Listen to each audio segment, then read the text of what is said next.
পরীদের দেশে কয়েকদিন। রোজারিন ছিল এক কল্পনাপ্রিয় মেয়ে। সে রাতের আকাশের দিকে তাকিয়ে তারা গুনতে ভালোবাসত, মনের মাঝে রঙিন স্বপ্ন বুনত।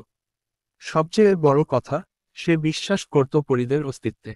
কিন্তু তার চারপাশের সবাই বলতো, পরী বলে কিছু নেই, সবই গল্প। তবে একদিন এমন এক অলৌকিক ঘটনা ঘটল, যা বদলে দিল তার জীবন। সেই রাতে আকাশ ছিল ঝলমলে তারায় ভরা। রোজারিন জানালার ধারে বসেছিল, হঠাৎ সে টের পেল এক মৃদু আলো তার ঘরকে আলোকিত করে তুলেছে। চমকে উঠে সে দেখল, একটি অপূর্ব আকাশী রঙের পরী তার সামনে ভেসে আছে। পরীটি মিষ্টি হেসে বলল, রোজারিন, তুমি কি সত্যিই আমাদের দেশে যেতে চাও? রোজারিন বিস্ময়ে মাথা নাড়তেই পরী তার হাত বাড়িয়ে দিল। মুহূর্তের মধ্যে রোজারিনের চারপাশে এক ঝলমলে ধুলোর ঝড় উঠল, আর সে অনুভব করল, সে উঠছে। কিছুক্ষণের মধ্যেই সে পৌঁছে গেল এক অলৌকিক রাজ্যে, যেখানে চারপাশে ঝলমলে ফুল ফুটে আছে, নদী বয়ে যাচ্ছে আকাশী রঙের জলে, আর বাতাসে সুগন্ধি মিষ্টি সুরের মতো ভাসছে। গাছের ডালগুলো সোনার মতো চকচক করছিল, আর সেখানে ঝুলে ছিল রঙিন আলোর ফানুস। রোজারিন অবাক হয়ে দেখল, পরীরা বাতাসের ওপর দিয়ে উড়ছে, তারা ঝর্ণার জলের সঙ্গে নাচছে, আর একে অপরের দিকে আলো ও ফুলের পাপড়ি ছুড়ে দিচ্ছে। পরীদের রানী সিলভারা রোজারিনকে উষ্ণ স্বাগত জানালেন। তিনি বললেন, আমাদের রাজ্যে সবাই ভালোবাসা ও মার শক্তিতে বেঁচে থাকে। তুমি এখানে এক বিশেষ অতিথি। রোজারিন আনন্দে নাচতে শুরু করল, আর তার হৃদয়ে এক নতুন রোমাঞ্চ ভরে গেল। কিন্তু পরীদের দেশে তখনই এক বিপদ নেমে এল।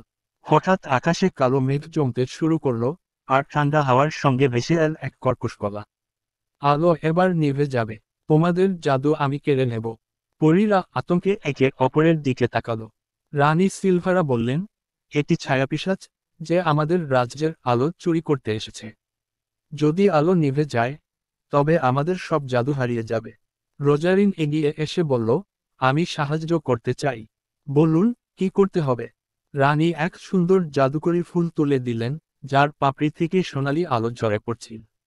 তিনি বললেন, এই ফুলের আলো সত্যিকার বিশ্বাস ও সাহসের শক্তিতে জ্বলে ওঠে।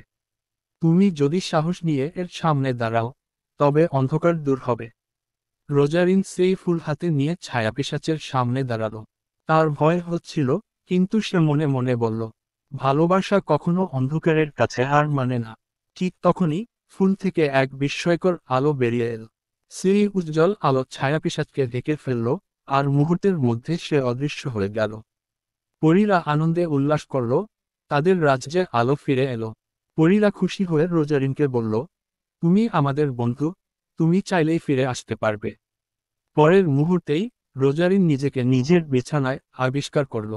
কিন্তু এখন সে জানত, পরীদের দেশ শুধু কল্পনা নয়। যেখানে ভালোবাসা, সাহস আর বিশ্বাস আছে, সেখানেই জাদু সত্যি হয়ে ওঠে।